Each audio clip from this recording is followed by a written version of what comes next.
Strep throat is actually an infection of the throat with Strep pyogenes, which is the bacteria that's often harbored in the tonsil.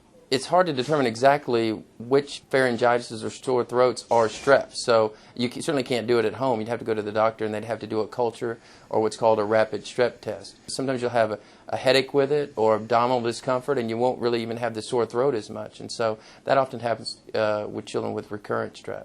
Oftentimes if you have other symptoms like nasal congestion, muscle body aches, that's more likely to be flu-like symptoms versus just a strep throat, because that's oftentimes isolated to the throat with maybe the headache or the nausea versus the nasal congestion, drainage, cough, and muscle body aches. Well, you have to treat with antibiotics because it's a bacterial infection, and if you keep getting infections over and over again, you may need to see a specialist about removing the tonsils.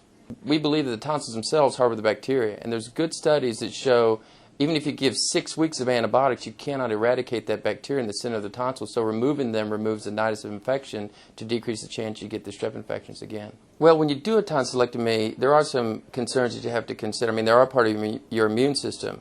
However, once a child is old enough, usually older than 3 or 4, then their immune system is pretty mature. And out of the 50 million kids that have had their tonsils and adenoids removed over the last 30 years, nobody's been significantly immunosuppressed. Normally you get better because the infections are gone.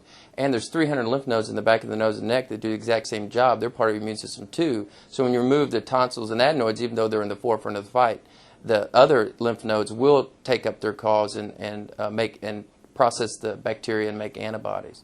And there's about 8 or 10 studies that show when the tonsils and adenoids are infected, then they don't work anymore anyway. So you just have this cesspool of bacteria sitting in the back of the nose and mouth that's not doing anything for you.